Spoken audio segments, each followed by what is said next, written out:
Nama ambo Asria, umur 65 tahun. Tinggal di Bukik Kanduang. Ini mulai belajar talempong sejak kelas SD.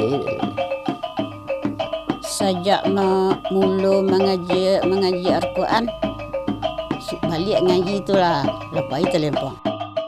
Sasak rumah nak jadi. Bagua jo pinang. Iya, bawa pinang batur tu gua je tu. Di pinang. Rasa sesudah itulah ada talempong, kami dah dilatih-latih ada menantu tua sama Mak Ceni melatih kami. Terus itulah menunggu aja buat talempong. Menarik kesenian tu ancak bunyinya. Ditumpuannya awak dek teragak awak tu talempong tu. Pai kiun sampai dapik di kau. Basawah hendak boy segantang. Aja misah laku. Baulun dah mak bau nasi kambu. Situ malam kali. Di mana kuang talempong kat Sikabu ten. Yo mana manintiang ti nak pai. Berjalan seorang. Begitu awak. Kesenian. Alat nala talempong kambu dan kiri yang aguang. Dan singkah. Nomor 1, nomor 2, nomor 3. Itu dah bagi tu deh. Saya pandai nomor 1, nomor 2, nomor 3. Yun nanindu benar. Oh, siang mata gogau. Sudah itu sawai kemalaman. Sudah itu ketumbang. Sudah itu anak-anak. Sudah itu terletak.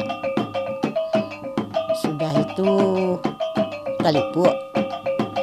Ia jadinya orang dahulu yo bertalempong ke rimbo tenan.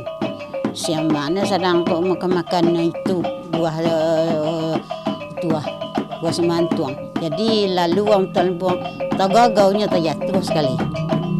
Siambang tu. Itu tu mana mau siambang tagagau.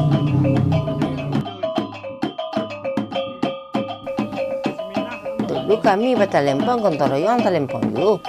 Toroyong penyabit padi, bertanam talempong yo, lucu kesujutan. Iko mangku kasih nanduk di balai persandaran kini tu tengok ke Padang kami malam-malam bertalempong. Bajujong kasih kata. Itu dek kegembira dulu. Dah malam-malam kami mangku kasih talempong tu. 2 kali ke Padang. Berjalan kaki.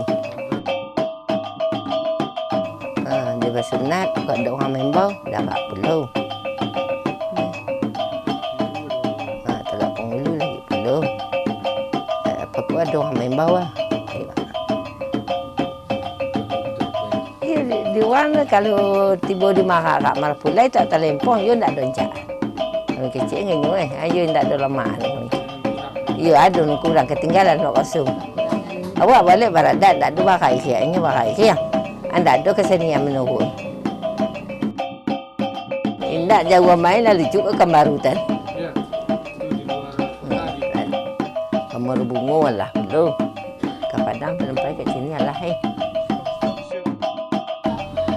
Lepas ni itu jang mati dah buat talempong. Taruh je. Salah hidup je buat nama ditaruh je. Kalau ada orang mengecen tak payah. Kalau ada tenaga buat. Tapi mati kami esok kalau mati talempong itu kayaknya gaya. Ya kesenian awak. Kesenian Minang. Lepas tu nak buat muka bangku nak lawai kot sogan di dalam dapur kenik buruk ke. Dia bawa keluar. Lawan nak berganti buat kan itu. Tak perlu buat sogan majan deh.